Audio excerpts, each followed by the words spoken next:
Welcome into the PHNX Cardinals podcast presented by the DraftKings Sportsbook app. Let's go! Let's go! Now you can bet on an NFL game this week or next week with the DraftKings Sportsbook, an efficient betting partner of the NFL.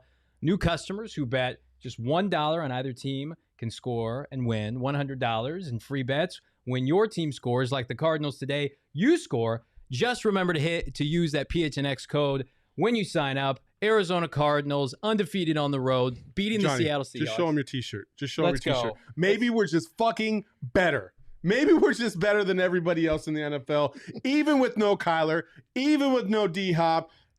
Yo, the league is in trouble right now because these dudes are just building confidence every single week. They looked dominant all over the place today. Sure, a few little hiccups here and there, but, it was beautiful. It was beautiful to watch. It was one of every time we go into one of these games where we feel like they are set up for eventual failure, like the Cleveland game with the COVID outbreak, or when Kyler Murray first went down, right?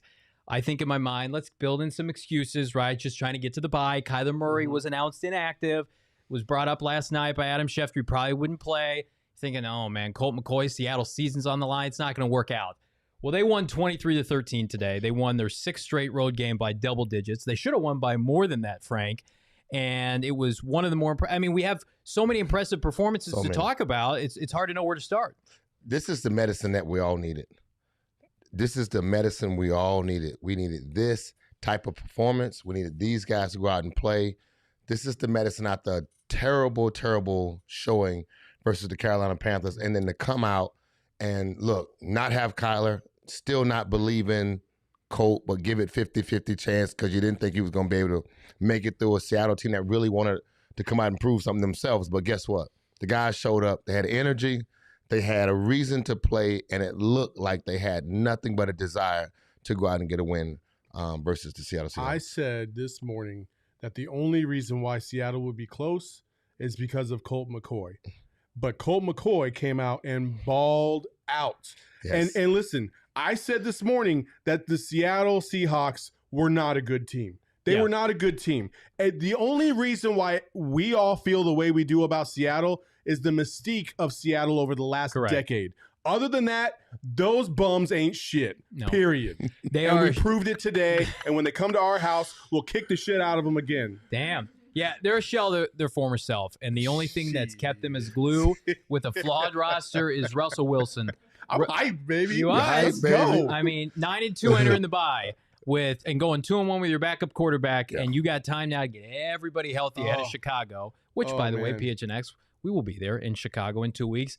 But I just think that it underscores the coaching job by Cliff Kingsbury. Cliff now, his first winning season as a head coach since 2015 when his Texas Tech Red Raiders went 7-6. My guess is this season is going to go slightly different than that. A little bit. Also, let's just get this out of the way so we don't have to talk about anything negative for the rest of the way. Okay. Matt Prater was garbage. We all know that. He'll be better as we move forward. And then Kelvin Beachum, you can't have a penalty like that. That almost cost you the game because if Seattle holds Arizona at any point on that next drive, you just know Russell Wilson was going to find a way to score a touchdown and win that game. You got to be better than that. Other than that, that's the only negative I'm going to say all day.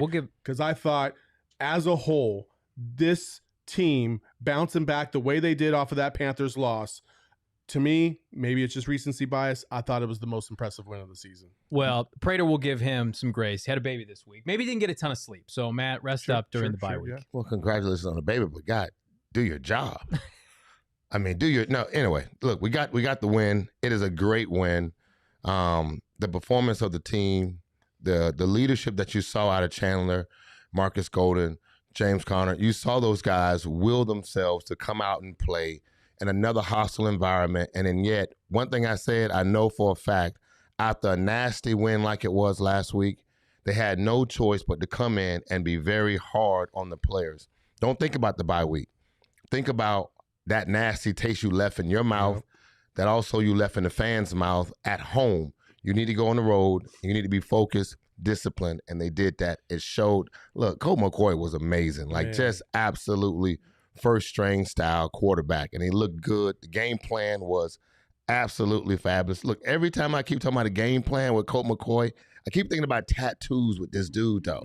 I just keep thinking about more tattoos. You're going to have a full sleeve by the time the season ends. You keep betting on all these tattoos. Because I got one coming. You guys know that, so I'm just saying. But this, I'm thinking of getting that CMC on my somewhere close to that K2. What is going on? CMC, Colt McCoy. Maybe rethink that. No, I'm not going to rethink it, man, because I think there's something special in this team and it's happening right now. I will say this, we all agree that, like, when we have a good performance at work or something, we do something that makes us feel good. Yes. That night or maybe the next couple of days, we just feel a little bit better. Everything tastes a little bit better. The steak tastes a little bit, better, the wine, whatever. Like, these guys are about to take a nice little 4, 5, 6 day vacation, get away from football, recover, and everything's just going to be a little sweeter because when you're sitting on that island beach, because I know a lot of these dudes are probably going to travel and go somewhere else, they're just going to sit back and be like, man, we are 9-2. We are 4-0 against the division. Yeah. We've already beat all of our division opponents on the road. We have 2 games left at home, which we have not performed very well at home.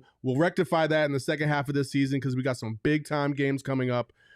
I mean, I feel really good. It feels really good, and I feel really good as we all are fans of this team. To see them get rewarded for such a great first half of the season. There's questions abound in the NFL right now because so many good teams, or what we thought were good teams, lost earlier today. Green Bay lost, right? Titans lost to top the AFC. And there were questions leading into the afternoon slate, like, who's the best team in the NFL? Well, it's like, well, if you watch the Cardinals play, and when they're on and they play their game, especially when they have all of their parts, you cannot doubt this is the best roster in the NFL, top to bottom. Cliff Kingsbury is the coach of the year. When your backup can put together a performance like this today, your defense rebounded emphatically from that terrible performance last week against Carolina. The pass rushers were lighting their hair on fire. But I want to stay on one Colt McCoy for a second. Colt McCoy. He deserves it. He is our DraftKings player of the game. Absolutely. Right? King of the game, baby. King of the game. 35 of 44, 328 yards, 2 touchdowns. He also mixed in the fourth quarter a couple QB keeps that netted him 20 rushing yards. I thought he was going to break one to the house. I did too.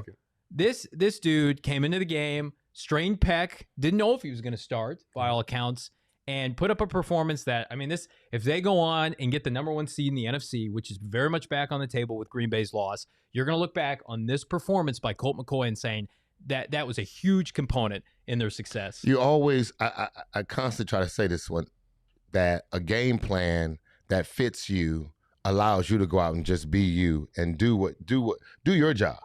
You don't have to do too much. You didn't have to run around and scramble a whole bunch.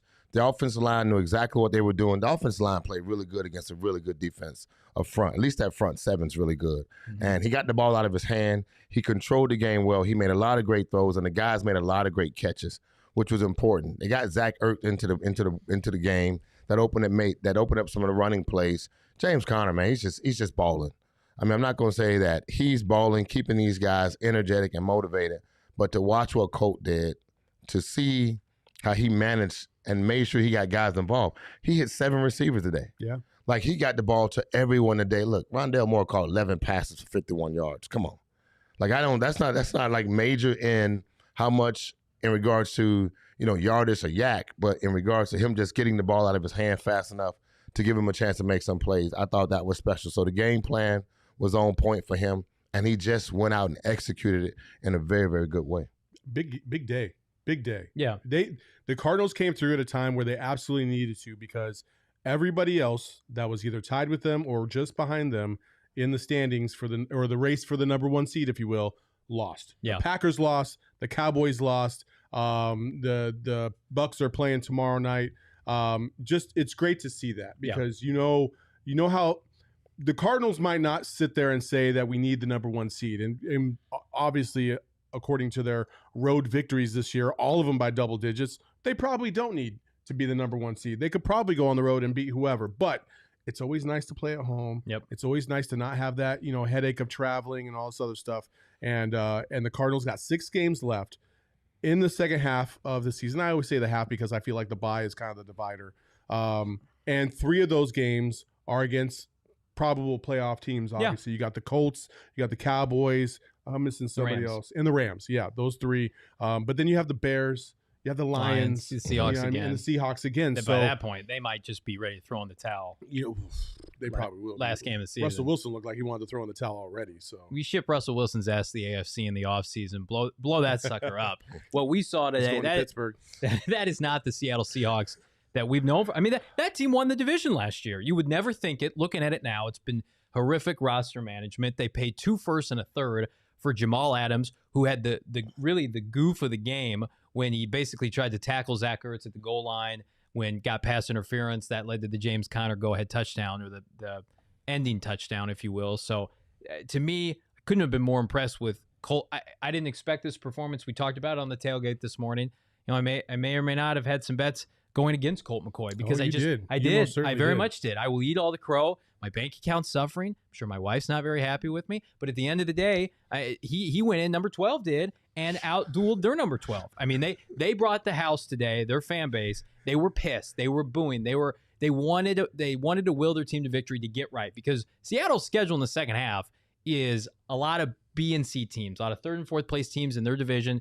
And you could argue that they could have made a little bit of a run with a win today. I think this essentially ended their season. This is a bad look on Seattle. And I think I said it last week with the organization. It's so sad in a lot of ways to know you still got one of the best quarterbacks in the game, barring the injury to his hand. But in reality, you're paying him for what he's done and what he's been able to do consistently with the players around him. Not that you've given him a lot of great players, but you've given him some players. And the defense has just transitioned into a very mediocre team. So, which unfortunate, again, you got a couple good pieces in the linebacker and the front D-line area, but I'm happy on behalf of the Cardinals that we're playing these guys right now because they was a really, really good organization. But it will be sad. To me, it'd be sad to watch Russell leave that team and them not give him or put him in the best position once you've given him the contract that you thought he deserved, and then you just let everything else fizzle around him. And sometimes that's the byproduct of paying a guy a lot of money, and then you got to let some guys go, but you still have a chance to hold on to the reins of being one of the top teams in this division. It's also poor roster management. You just gave up 2 round picks for Adams, who just made the bonehead play of the night. A box safety. 2 first-round picks for that. On top of that, they have, for the last 5 years, they have continued to whittle down their roster, hoping that Russell Wilson will still be good enough to keep them relevant. Yeah. That's the part that bothers me the most about Seattle, is that they've constructed the roster to just be relevant, to keep the fans' interest in it, but are they true title contenders every single year? That's debatable. And I think when you're talking about the Cardinals right now, they absolutely have thumped them in the nose and said, listen, we're the kings of the division now. We have all the pieces, and we'll be here for another couple years, and we got a superstar at quarterback, and we're going to continue to give him the pieces like we have these last couple years to make him better. So go fuck yourselves. That's how I feel about the Seattle Seahawks. I hate Seattle more than I probably hate ASU as a U of A fan. Wow. That's saying something. I think they're just frauds. You mentioned they've been the benefactors of a lot of lucky breaks and poor division play. Yeah. And so there's you allow Colt McCoy, who was by far the player of the game, to complete 35 passes.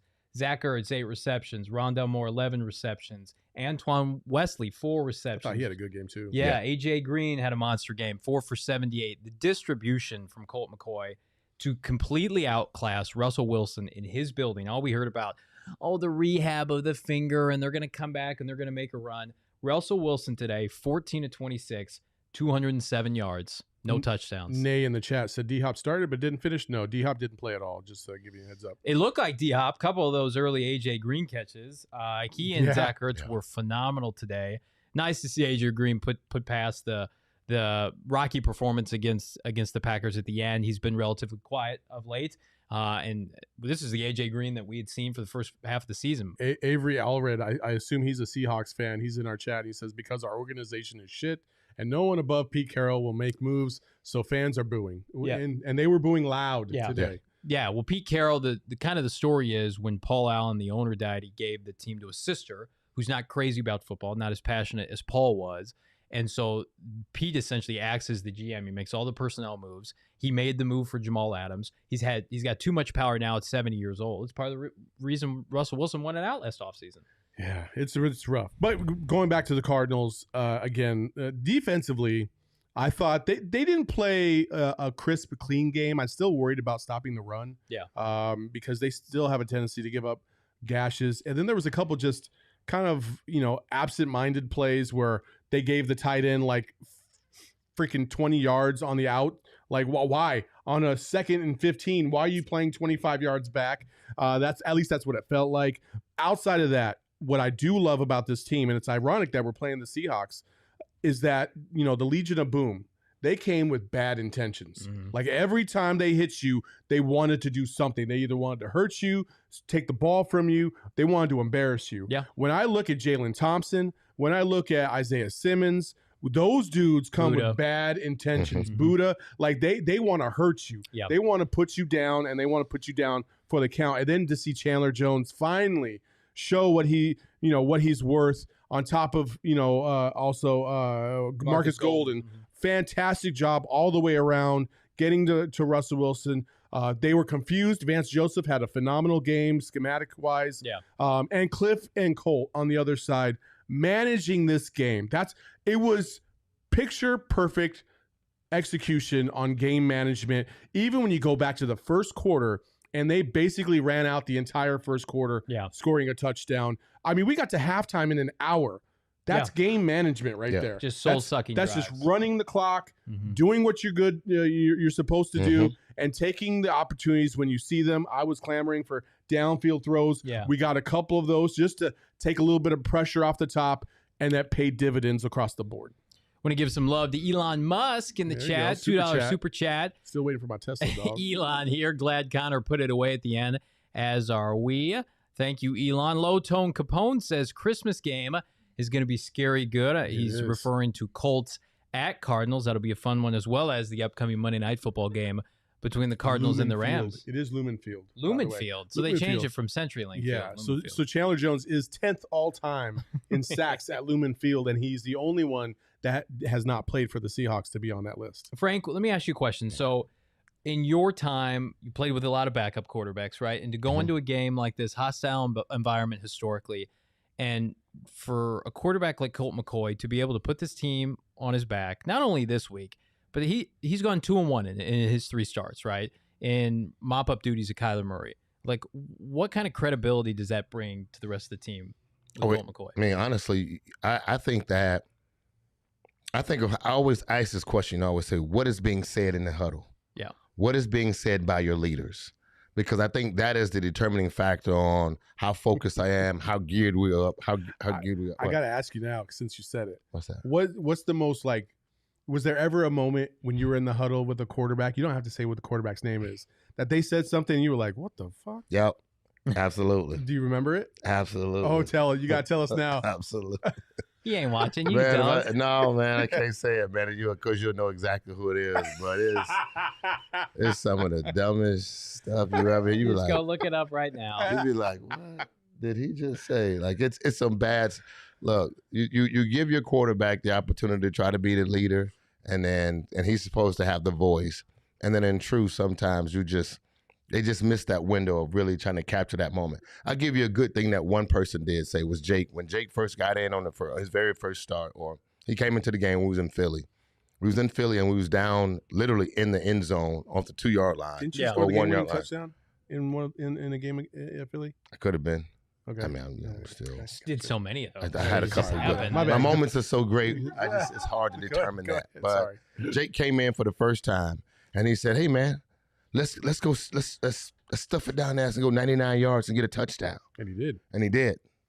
And everybody, like, we had veterans in there, like, man, this dude, he coming on a 1-yard line. You can literally look back and see the fans, just because that was that year Jake had got in trouble with some stuff. They were calling him all kind of names.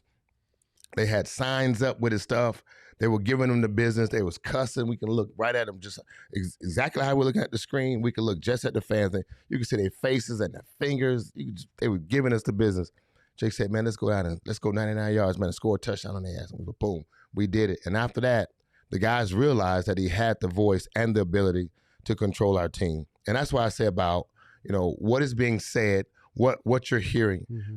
You ask the question, what does it say about the other guys? Is that they're willing to accept leadership from anyone that wants to take it, take the reins. And if you prove you're worthy of that, they will follow you.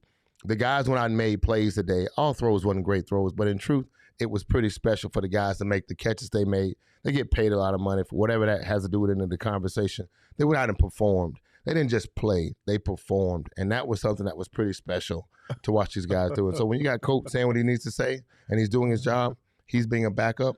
But guess what? These guys, they hear his voice just as well as they hear Kyler. And that's a good thing. Peter Bach in the chat. Man, are we going to gloss over the fact that Russell audibled at the line in the fourth quarter and I heard, what the fuck is that? On the live broadcast. I did not hear that. I didn't either. I didn't hear that. We had the TV kind of turned down a little bit low. Who said that? Was like one of our guys that said that, or was it he that said that? Because if he said that, I feel like it was Russell. I need that on repeat, like all the time. He's got one foot out the door in Seattle. You love to see it. I think there's a real possibility they may shut him down at some point if they look this bad in the coming weeks. There's no reason for him to play out this year. Tight end. That's great. Really? He's just lining up like, the fuck is that? What am I supposed to do? What am I supposed to do now? That would be something that's probably for, like if he does something like that, that's probably to throw off the defense. Yeah. If he just says something stupid, like we heard him say Lambo, and I said that's going to be a fast play. Something quick is about to happen because we always do something like Lamborghini, something really fast, and then they end up giving a quick runoff, quick handoff to the running back, end up scoring. So, but sometimes quarterbacks do that and just try to mess with these guys, which is going to be a dive play. So awesome. Good stuff. Loto Capone says in the chat, Cardinals take out the Hawks and the 12th man. Suns going for their 12th straight. Right? Coincidence? 12 and 12. So maybe not. 1 12 goes down, another one comes up. There you go. Yeah. And Zach says, in the Suns dub, we'll make it a perfect Sunday. And the Coyotes. Yeah. Coyotes could be going for their first 2-game winning streak of the year. Yeah. You'd love to see that. That's not sarcasm, Leah. Producer Leah. It's also on the Coyote show. So we want to give her some love. All right. So truth be told, I did have a bet today. It was not in favor of the Arizona Cardinals. It's called the reverse jinx. You're welcome. Saul, how did your bets do earlier today? Not too good, Tommy. Not too good. Not good. I would have been Tommy because that's like a Mountain Dew commercial. Mm-hmm. It's not good, Tommy. It's not good. Yeah. I would have been skeptical to pick the Cardinals myself, knowing that Kyler wasn't starting. Right, yeah. I would have been very skeptical in that. So, again, to all of us over here that didn't do well, the reverse jinx absolutely works on our behalf. Yes. I'll tell you how I did on my bets right now. Okay, let me hear it. That? So my bets. Let's see. Did I win any? I won the Cardinals money line. Fuck yeah. And the spread. And I took the Colts and the money line today. Fine. Yes. But I lost 49ers Jacksonville. And I also lost Mark Andrews. I did lose Mark Andrews touchdown score. Yeah. But Jalen Waddle, first to score. Booyah. Ooh, that's a big one. I got that one. Paid $5, got 42 to back. Ooh, that's excellent. So yeah, not too bad tonight. You know, I also have bets for the Suns game tonight. So I gotta think Vegas kind of low key hates the Cardinals, not with the lines they set for them, but the fact that like the Murray Colt McCoy situation the last couple of weeks does not give good clarity to these games. Like the Cardinals started as a big favorite, and then like last night they were a 1.5 point dog is when I jumped on Seattle. So I woke up this morning. The Cardinals began the day as a 3-point underdog via the DraftKings Sportsbook app. A reminder, you can download the DraftKings Sportsbook app now. And, of course, using the promo code PHNX, bet $1 on either team to score. There's still one more game tonight, so you're able to do that. And you can win $100 in free bets. If they score, you score. So it's basically a done deal. You can use that promo code PHNX this week at the DraftKings Sportsbook app, the official betting partner of the NFL. Plus 21 or over, Arizona-only gambling problem. Call 1-800-NEXT-STEPS for new customers only. Eligibility restrictions do apply. See DraftKings.com/sportsbook for more details. Put your finger up. I did. What's yeah. up? I want to go back to just a little something and say this. Okay. We talk about Cliff, and I'm so proud of him. Yeah. Like I'm proud of his growth, his ability to create an offensive game plan week in and week out versus a different team and a different opponent. You're not running that vanilla, just my players are better than yours, so we're just going to just do what we want to do. That you're absolutely trying to schematically, put the work in on another team, and you're finding their weaknesses. You're trying to exploit their weaknesses, and you're using the best part of your offense to dominate the weak parts of their defense. Mm-hmm. And that is pretty special to watch, man. Like there's so much confidence in knowing you got a good game plan. And the same thing goes on the defensive side. Like last week's defense did not look like this week's defense. And it was really, really beautiful to see when you watch that. Yeah, we have to steal that. It's pretty tight, though, man. I like that. We'll give you pretty tight, Capone. You might have just made another segment. Hell yeah, that's what this section's called. Cliff Notes right now segment. Can't be more impressed with, I think, is the runaway front runner for Coach of the Year at 9-2. Should be. I think just give him the award now, because every week he comes up with new schematics. I mean, outside of last week, which was a clunker against Carolina, they have looked good for predominantly every game this season. And the amount of adversity they've faced, I know every team's got injured players, right? But the COVID outbreak, you're starting quarterbacks out, and you're winning every road game by double digits. First team to do that since the 2007 Patriots. Starting 6-0 on the road. I just can't say enough good things about him. Yeah, fantastic job by Cliff and company all the way around. Like, again, like we've talked about it at length. The other thing is, good teams find the little nuances in a game to take them from, great to extraordinary. Yeah. James Conner and Rondale Moore, I got to point these two guys out, because when it looked like it was only going to be either a no gain or a 1 yard gain, they somehow always found 2 or 3 extra. Rondale Moore looked like he was dead to rights on that first drive on that slant. Somehow found an extra 7 yards to get the first down to keep that drive alive, and led to a touchdown. The small little extra effort that those two men gave the Cardinals today was just outstanding. And that's when you look at those small things within a game, that's what separates. That's what the Patriots would always do. Yeah. They always had, the Wes Welkers of the world always find that little extra all the running backs every single time. And you're like, this is why they do what they do. This is why they're so good. And a lot of guys look for the home run. These guys take what they can possibly get, and then a little bit more, not going too crazy and putting their team in jeopardy. And I just appreciate those two for it. Yeah, Westville says they need to make Vance the highest paid defensive coordinator in the league. I definitely think there's some merit to that, especially with the adjustments he made today after last week's really just embarrassing performance at State Farm Stadium. We've had a feeling they would come out like this defensively. I thought they'd play well defensively. On the flip side with Cliff, though, I did not think that the offense would be able to resonate this well, because, I mean, you consider the Matt Prater 7 points that he left on the field with the 2 missed field goals, that's 6, and then the extra point. They should have put up 30 points today. It would have been easy for them to do it the way they came out to play. I mean, I like what I'm seeing, which is crazy. It's just crazy. We can't figure out why the snaps, and they asked the question, why so many missed snaps and so many bad snaps. And what was the joke that we heard today? I don't know. What was it? Rodney Hudson, low snaps. Oh, because he's used to snapping to Kyler Murray. that was in poor taste by Espo. Yeah, that was Espo. He'll never be allowed on the show. Joke, yeah. But as soon as Espo walked through the door, we lost 3 points. So that's why you have to shut the door. Jacob says, can we play every game on the road? It'd be nice. It would be nice until they figure it out. For whatever reason, they feel like inspired on the road. They love playing the underdog mentality. They have them no distractions in Arizona when you're on the road. You just land, eat, go to sleep, wake up, get on a bus, go play, go to the stadium, get dressed, play, win, get back on a plane, come back and party like a rock star. They're en route to host a playoff game, whether it be the division title or hopefully the number 1 seed. Like they got to have it buttoned up. Before January football, they'll be one and done. I've watched their 2 losses at State Farm Stadium this year, and then I've watched them should have lost to Minnesota, right? They had a bad first quarter against Houston. To me, you can't explain it. I'm going to ask Cliff about it next time we have a post-game pressure about why are they so much more effective on the road? Why do you think that is?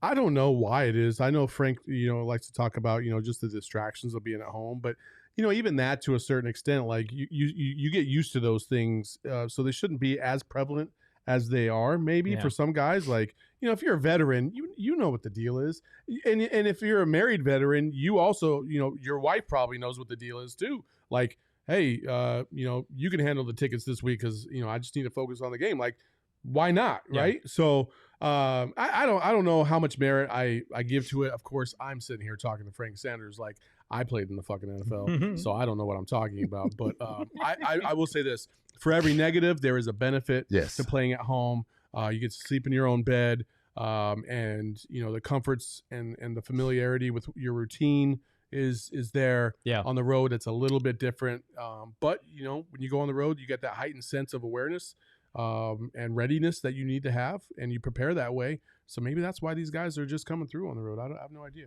It's strange. 3-2 on the road, 6-0 at 3-2 at home, 6-0 on the road, 9-2 on the season. It matches their best start since 2014. The Arizona Cardinals are now again the number 1 seed in the NFC with the Packers lost today. Gentlemen, my question to you is, do they keep that spot in the NFC? Yes, and I think it only continues to grow because once they get their pieces back, they know for a fact they can go dominate even more. And it's something to be said that I don't think this team is happy. I don't think they're ready to rest on any laurel. I think there is, you know, that statement that Christian said a while back is that there's a standard they're trying to get to. Yeah. And I believe this is a moment where, you know, when you look at the pieces you have, you might not have these same pieces again. So you really gotta argue your points. Like this might be Chandler Jones last year. This might be J.J. Watts last year. This might be several other players last year here because they got based upon their contract or their desire from a free agency standpoint. Somebody else might want them. So to me, I believe this team is all in this 1 year moment right here and trying to maximize this moment. So do they keep it? Yes, and I think they would only put more fear in other teams' desire when it comes to will they be the most dominant team this year. Cardinals will be. I feel like they will secure the number 1 seed. I do feel like the Packers, the Bucks, who else am I forgetting? Dallas. I think, well, first of all, and then you can even probably throw in the Rams as well. The Cardinals have head-to-head matchups against 2 of those 4 teams. The only team that I'm worried about is the Packers because they did lose to them head-to-head. But I think the Packers will falter down the stretch one more time. Yeah. And I just don't see the Cardinals losing 2 out of their last 6. So I feel fairly confident that the Cardinals will come through and get that number 1 seed. I don't think the Cardinals, even with the road game at Dallas, will be an underdog the rest of the year. I think at worst that game's going to be a pick'em. Assuming Kyler Murray is back in Chicago in 2 weeks, they will be a favorite every game the rest of the year, and that's how it should be. They're the most impressive team top to bottom. I think the 53-man roster is the deepest in the NFL. I mean, we don't even talk about the fact that they haven't had Chase Edmonds since the San Francisco game, and they're mixing in Eno Benjamin, right? And they didn't have Justin Pugh at left guard today, and Max Garcia's taken over for Josh Jones at right guard. So to me, I just the depth, you're getting a lot of guys exposure, which is great. I still would like to see Zaven Collins play a little bit more. I know he banged up his ankle today. Run defense wasn't particularly good, but again, you jump out to a lead like that. Yeah. They averaged that in Seattle 4.5 yards per carry, but they couldn't lean on it. Yeah. So this offense can't go into stalemates like they get against the Packers or the Panthers, because that allows the other team to grind out a win on the ground. So it's the bend and don't break approach with Vance, and I don't think you could argue it right now. Yeah, don't put your wardrobe in a stalemate either. Check out our gophnxsite.com. The Locker's got some cool merch, as you saw in our countdown video leading up to the show. Check that website out. Become a member. Join our family. It's only $60 for a whole year, $59.98. And you get a free shirt with it. Or you can pay month to month, and your first month will be 88 cents. So why not? Become a member, join our family. We love all our family members. Also, we have, for the Chicago Bears game, we'll be reaching out to our members and giving them a private link so where we can watch a game together. It's some new technology we're testing out. We're beta testing it. We got the approval to do it. So it's going to be really, really awesome. So if you want to be a part of that, become a member, and then we'll reach out to our members in our Discord and send them a link so they can join us. You know, it'd be a great place to wear PHNX gear in a couple weeks at our block party for Monday Night Football against the LA Rams with our friends, Bird Gang Travel Club. Bird Gang Travel Club actually in Seattle today for the win. Yep. Love to see that. This block party is taking place Monday, December 13th at the Lola, our second event at the Lola. The first being about 200 people roughly. We're expecting over double that with 500 max capacity. It's gonna be lit. Yeah, it's absolutely gonna be lit. We're gonna have a DJ, big stage. We'll be doing our show from there. It's going to be amazing, and giveaways. Frank will be there. We'll try and get some other Card alumni to come out as well, and it's just going to be a fun time. Please come join us. And in addition, our friends at Bird Gang Travel are also running. They do travel events. So the next time they're going on the road to Chicago, Johnny's going on the road to Chicago. That's his hometown. They'll be there, and they'll have a huge tailgate for that, as well as the Dallas game, which is, I believe, almost sold out. It's New Year's. It's like a New Year's weekend type of deal. I mean, wild. So it's going to be fun. Jerry World. I think I might end up going just as a fan. Yep. It's going to be amazing. Yeah, you want to take advantage of the special season they're in, right? You want to say, I went to these road games. I was a part of the Bird Gang on the road, no pun intended. This event that we're having on Monday night, the 13th, 3 to 6 p.m., free food and drinks after you pay. And we're not talking free food and drinks like you get like a little sandwich and a bunch of well water. This is like primo stuff, buffet style, anything you want to drink. The Lola takes care of you, as do our friends at Bird Gang Travel Club. So come check that out before tickets run out. Yeah, for sure. Absolutely. But you got a little game we got to play, huh? I do. I do have a new game. We're going to try something now. You've heard of Fuck, Marry, Kill. Again, Fuck, Marry, Kill. For my mom and dad watching. We're gonna try something different. We're going to try extend, tag, or release with some Cardinal decision makers and players of some impending free agents that have been pivotal to the Cardinals' 9-2 start. So I'm going to pose some scenarios to these gentlemen. They're going to tell me who they should extend, tag, and release. Before we get to that, Jacob Bajorka is in the chat saying, I'm going to Golden Corral right now to celebrate. Hey, don't sleep on Golden Corral. I love me some Golden Corral. Go celebrate. Eat all the shrimp, the fried shrimp you can. It's good stuff, man. All right. So let's start on the offensive side of the ball. Extend, tag, release. I'll start with you, Saul. James Conner, AJ Green, Zach Ertz, all free agents. Extend, Zach Ertz. Tag. Oh, actually, tag. James Conner. Actually, switch those two around. I'll say extend James Conner, tag Zach Ertz, release AJ Green. The reason why I would extend James Conner is because he's the one you want to be with the most. Or I'm sorry, he's the one that gives you the most excitement, right? Yeah.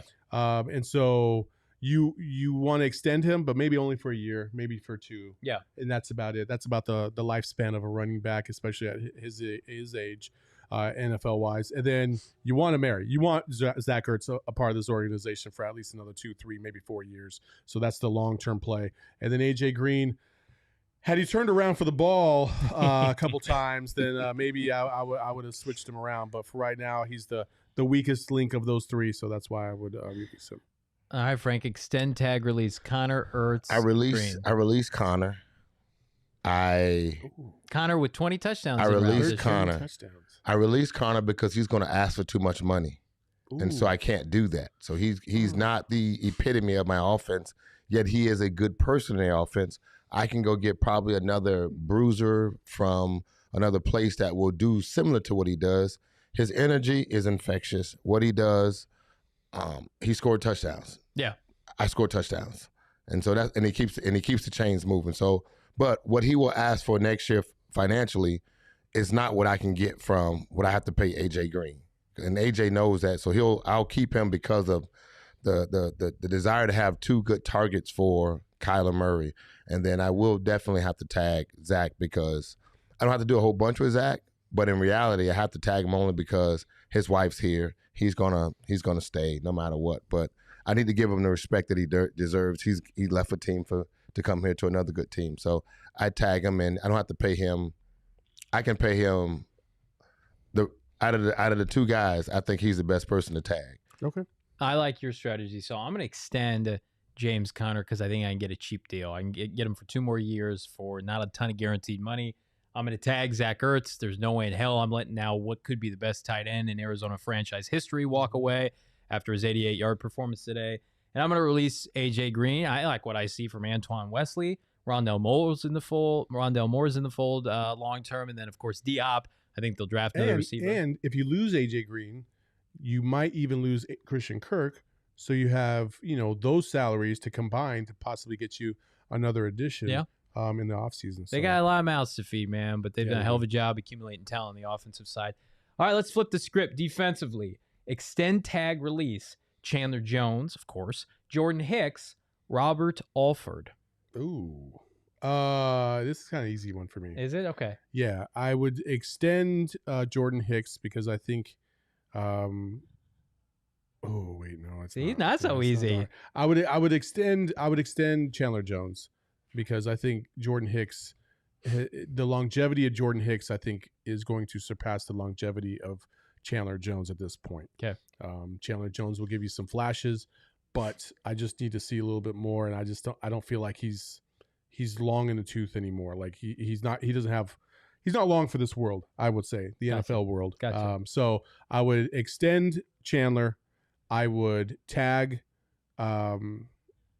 Hicks, and then I would release the other one. Robert Alford. Okay. Sorry, yeah, because Robert Alford is just man. Okay. I'm tagging Chandler. Okay. I'm tagging Chandler. To watch the guy get the time that he needs, I don't want to lose him. Yeah. I don't want to lose. If we're something talking about just Seattle? Sure. No. I'm saying, but I don't want to play every game there. Look, what did we say? He says this one thing: you can't judge me based upon just sacks. You have to judge me based upon pressures and all these other things. And plus, I mean, yeah, he sucked for a long time, and then he finally came back to life. And so now we have the guy that we know can still get it done. So he's a present. So I'm tagging him on on the purpose of that. I'm gonna give him his money up front. I'm gonna flip him in and let him do his thing for a couple more years. And then we'll dump it. I'll backload the contract with a bunch of stuff, and then I'll just add it in that way. When it comes to who I'm going to release, I'm definitely going to release Hicks, and I'm going to add an addition to Alfred. That's what I'm going to do. Interesting. My guy Eric Z in the chat says Xavier Collins is going to take Hicks' spot next year. I mean, we'll see. That was supposed to happen this year. Yeah, like can we just supplant Hicks's experience into Xavier Collins' body? Because I think you could get like the best of both worlds. You saw that almost pick by Hicks earlier, and I'm like, well, if he had Xavier's athleticism, so that's a weird dynamic you got to watch. I think I'm with Saul. I would extend Chandler Jones as well because I think he and Marcus Golden have a pretty special thing going on. They should have never broken up that pair after the 2017 season. I'm with you, though. I would release Alford, and I would tag Jordan Hicks. Peter back in the chat says, I would exchange Isabella for a bag of adequately inflated footballs.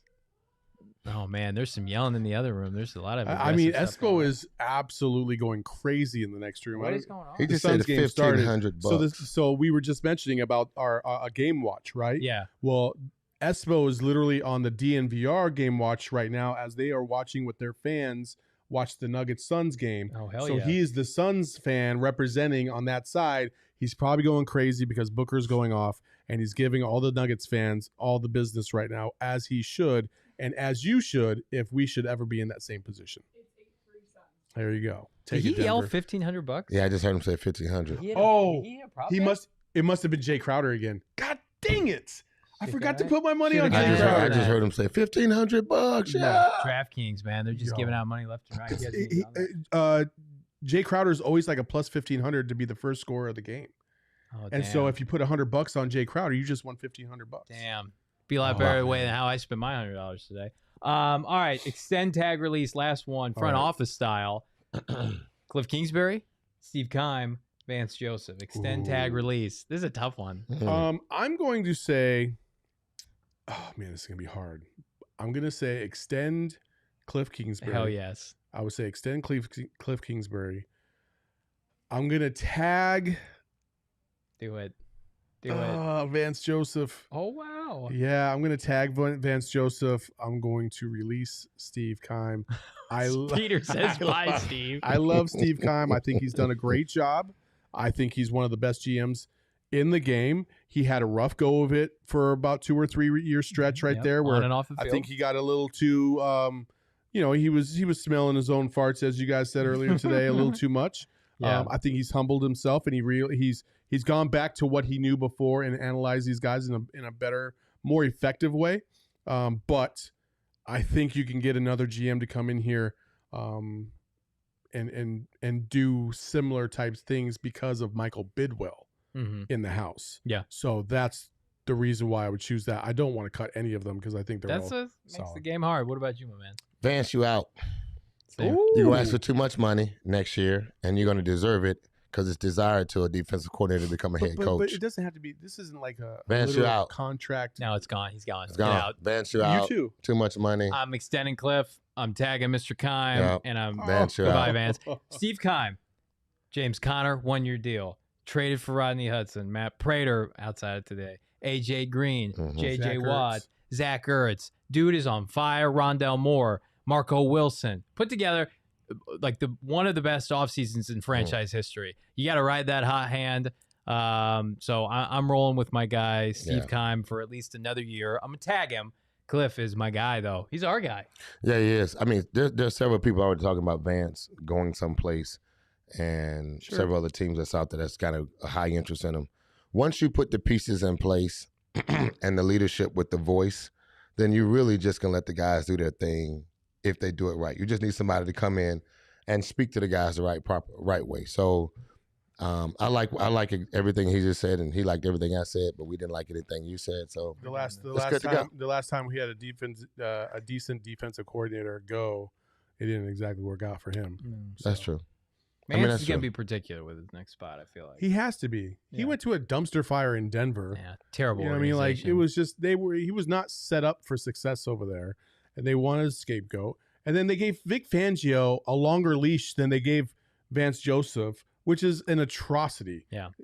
Considering where Vance Joseph is right now and how he has built this team, it's just not fair. So, well, and the nice thing, like you see it on the sideline, like Vance is like co-head coach, like he owns 100% of the defense. He's got an ear with Steve Kime when it comes to personnel. So like, yeah, he reports to Cliff Kingsbury, but like not really, especially on game day. Like Cliff came to the NFL with 0 defensive contacts. So when they courted Vance to Arizona and they convinced him to take this job, it was like, you're going to have 100% of the what's going on here? Jacob Borges. What did he say? Are you smoking something right now? Steve, Seattle Seahawks are drafting Spencer Rattler out of Oklahoma. Book it. Russell Wilson going to another team. Spencer Rattler to the Seahawks. I hope so. That'd be terrible. If Spencer Rattler goes to the Seahawks, the Cardinals will own Seattle for a decade. Spencer Rattler won't even get drafted, so let's just move on. Right. He needs to go to AU. He is boo. He needs to go to U of A. He's boo-boo. That's where he belongs. Careful. No, that's a big good spot. You can't say AAU. AU is Auburn. UA. God. Hey, what do you think about I'm not from here. I got to get it engraved in my head. Yeah. I think Spencer Rattler would be a nice addition for the University of Arizona's football program. Yeah. What do you think Mike B is saying? Gambo says the Cards might let Jones go and bring back. That's if Reddick wants to come. There is no chance in hell Hassan Reddick, after being spurned by this organization, and now he's with his college coach and his college DC and a bunch. Carolina's got a ton of money. They ain't paying anybody. He ain't leaving Carolina. No, 0%. I'm sure the Cardinals would love to have him back. He's a way better player than Chandler Jones is right now. He had another sack today, but he ain't coming back to Arizona. No chance. Zero. Frank. Yes. If they did you like that, would you come back? The money's right and the situation's right. I'd do it. Because at the end of the day, like you're thinking, I wouldn't want to. And I think everything he said is, I'm playing my college coach. I'm playing with my defensive coordinator. But Hassan Reddick is literally setting himself up for success. $100 million payday. But $100 million? If I had to guess right now, cap's going up. Pass rusher, number 1 pass rusher on the open market. Now, not guaranteed, but I think $70 million guaranteed, $100 million contract, 5 years. Yeah, that's a big. About to get paid. That's a big jump from where it was. Yeah. Good for him. And he ain't giving the Cardinals a hometown discount. Go get your money. So the idea is, you're going to get paid regardless. Now you just want to play for a championship. And it ain't going to be the Cardinals, though. They won't be able to afford that. Well, if they can't afford it, then JJ's salary would be gone as well as Chandler Jones. He's going to be on the team next year. JJ's going to be on the team next year. No, he won't. He's on a 2-year deal. You're convinced that it's JJ Watt's last year. My best opinion is JJ's last year. Why? You think he's going to retire? I think he is. I think he's building up the energy and the confidence to go one more year by saying, I will not opt out this year because of surgery. And so therefore he's saying, this is my best chance. This is my best year to do it. And once the body says that's enough, it's enough. And the only thing that you can do with him is you have to really, you can't pay him that $19 and $22 million deal on the backside of that contract next year. They made a for a commitment guy that you to only him, got. though. I think they want to fall through with That's, that. that's bad PR if you release J.J. Watt. I think that I didn't say only I didn't say they released. He's talking about he might retire. I didn't say they if released him. If he retires, then that money comes out. I'm not talking about they release him. Look, they'll keep Larry on the salary if on the contract. If he just would have said, I'm coming back, but I need some time to get ready. I just don't see it. I think the injuries are playing a part, and they're specifically to to his top part that requires him to be the best he can be. So unless he loses a bunch of weight, which I think he needs to go on a major diet. JJ, he needs to go on a major diet, lose a bunch of weight. So then I do too. Then if you're telling me JJ Watt needs to lean out, absolutely he needs to lean out. He's already shredded. No, shred. He needs to lose weight. Shredded cheese. He needs to get down to about 240-ish. And become faster. Look, watch this. Watch this. When I say this, every player that wants to extend his time does a couple things. They focus on their nutrition and they work on they go vegan. They go yoga and they work on flexibility. And so those are the things that will allow him to feel faster, quicker, and that will put him in a better position. No, there's only one guy out there that could probably use the vegan diet and come back and be ready to go. And that's Larry Fitzgerald, and that ship has sailed. No chance Larry comes back to town? No chance. Larry's not We're coming. going to ask that every show. Larry's not coming. Until he retires, Jacob. I promise you I will ask that question. You got a better chance of Frank Sanders coming back than Larry Fitzgerald. I'm telling you, that ship is so... Antoine Wesley that ship is sunk. is a better player right now than Larry Fitzgerald. I do think what they could do with Watt, though, could be interesting. If he does want to leave the defensive line, maybe he could become a rotational outside linebacker or defensive end. I think that's a better... He still got to lose weight. He still got to lose a bunch of weight. In that role, yes. Yeah. I mean, but if you want him still to play, he has to lose weight, become faster, My and man would quicker have to on the run outside. ultra marathons in the offseason. His wife's like a professional soccer player. You don't think they do cardio together? No, I'm telling you, they'll change his diet. He'll lose a bunch of weight. Like he'll slim out. He has to slim out in order to do baby fat, though. his job. And when you want to lose muscle, have you seen that dude with his shirt on? I have. He looks great. He looks great for an interior lineman. Low tone Capone says Larry getting that ring with the Suns. That brings up a key question. How do you think Larry Fitzgerald would feel if this Cardinal team that's going to be potentially be the number one seed, if they were to win the Super Bowl? Like, what kind of emotions would go through Fitz's mind at that point? Yeah, I mean, honestly, he'd be like, he would tell Jim Gray on those shows. He'd be like, well, I'm really excited for my guys. They played together and they came through when it mattered most. And then they'd turn off the mic and he'd be like, oh! That's right. Like, seriously? After all this time? He get one. No, you don't want that. You don't want that. You don't want that. Oh my God. You don't want that. That's like let's just say this. Like we're all a part of this company, and like maybe some of us have like let's just say we all had shares of the company, right? Yeah. And Frank was like, I'm out. I don't want to do this anymore. I'm done. And then like a month later, we sold the company for like $100 million. And pissed. Everybody cut. I'd be pissed. You think I'm giving him $1 million? I'd be pissed. You're getting some coupons. I'd be so pissed. I'm like, no, dog. You left too damn early. That's your damn fault. I'd be so pissed. You want your $11 million every year. You want to come back for the vet minimum. I'm like, damn, that sucks, Fitz, as I scratch my face with my big ass ring on it. God, man. AJ Green be like, hey, you didn't get no championship? I got one. That's too bad, man. I played for the Cincinnati Bengals for 10 years, didn't get shit. Came here, won a championship. That's a great organization. Shit. I don't know why you left. Mike B says he'd be happy, but I'm sure it would definitely sting. It would be terrible. It'd be terrible. He'd have to go, and I don't even know. Would he try to come back for another team? You think this is it for him? Can I tell you guys? So let me give you a scenario in this moment. Okay. So in my free agency, the Baltimore Ravens, I took a trip to the Baltimore Ravens, but first I took a trip to the Carolina Panthers. Okay. Ooh. You know who went to the Super Bowl that year? Carolina Panthers. Thank you. Do you regret it? I did. And they lost to the Patriots. Yeah. With their home, right? And but I felt like when I went and I saw the offense and I saw who the offensive coordinator was, I thought it was ass backwards. Mm-hmm. Odd numbers were even, and even numbers were odd. And it was an old school guy. Rookie year? It might have been. Yeah. And I was just like, it just was way backwards. And he was like, man, you're going to be a great third down receiver.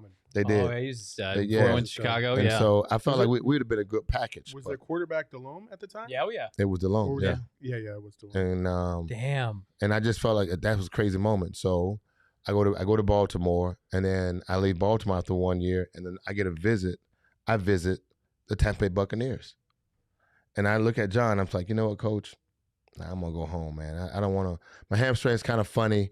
I'm out. I'm going to be done. I'm going to go home and be with the family and do some stuff like that. And this is Coach Gruden. Gruden's there, we're talking, having a good conversation. And I leave.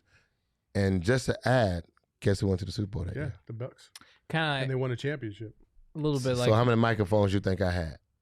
I was like, yeah, same thing. Is there a little bit of Malcolm Butler in that story? Malcolm Butler with this team. He left for personal reasons. I hope all was okay. He left this team right before the start of the season, and everybody was worried about the secondary. And they're 9-2, and they have one of the best secondaries in the NFL. Just saying. Hey, addition by subtraction sometimes. That's right. Well, the Arizona Cardinals 9-2. Final thoughts, gentlemen, on today's 23-13 win at Seattle. Colt McCoy looking good. Looking very good. And I'm thinking about that Colt McCoy tattoo. So guess what? As you want to see, I did do a little tattoo drawing right here. You guys see I've been working on this. Got the little PHNX right there. I don't know if they can see it, but I got that. That's the idea, how I'm working on that. And I got one right there for you, Saul, so you can see it just in case. So it's got the K2 with the PHNX really big underneath it. Yeah, it's big, but if you're going to get a tattoo, it should be seen. If I'm going to rep the homie, K2, my best friend right now. Keep it on there forever? Forever, ever. All right. So the deal is right now, what we think is going to happen is we are actually going to bring in a tattoo artist to do this live on set during one of the shows. I don't think it will be this week. Did we deem that illegal or illegal? Wasn't that Johnny? Listen, okay. Listen. Sometimes you just don't ask fucking questions. Okay, I apologize. You know me. I gotta ask questions. You just let the GM handle it, and we'll go from there. Okay. Maybe I'll miss that show. He'll probably pass out. You see the Saw needle. This weird guy's in the lobby with a needle, and he told me he could be let up. He wanted to use my key card. That's a heroin seller. That's a drug dealer. God. We don't want drug dealers up here. Send him to Shane because he's all about the main line. Shane's injecting stuffing. You missed that Thanksgiving stuffing. Yeah. All right. Hey, my biggest takeaway today is this team continues to surprise and impress. They're a solid team. And you talk about how they're the best team in the NFL. I think they are the best team in the NFL when they have all their pieces. Yeah. But I think they have a perfect mix of veterans that have been there, that have done that have been through the grind, and they understand what this year means. When you're 9-2 and you reach that point, you understand what is ahead. These next 2-3 months are the most important in franchise history because you are now at a place where you can dictate your own future. You are the best team. There is no debate about this. Like the Packers, the Cowboys, okay, you guys are cute. You had your little stories and your little Rodgers COVID comeback and all that bullshit, but it doesn't matter. When the Cardinals want to play and they want to step toe-to-toe with you, they can punch you in the mouth as hard as anybody else in the NFL. Yep. And it's the Cardinals' Super Bowl to lose, in my opinion. They got to come for the rest of the season ready to go because it's about to get fun. So strap on your fun-to-wear because here we go. Yep, Sunday Fun Day here in the desert for another week here on the PHNX Cardinal Podcast. Be sure to like and subscribe on our YouTube page. Follow us at GoPHNX.com. Become a member. Have some fun with us. We're having a hell of a time this season. And bye week next week, but we'll still have some content on content for you. Absolutely. For those of you who want to turn in, I hope that you do. Thanks for all in the chat, your super chats today, and we'll talk to you next time. Take care.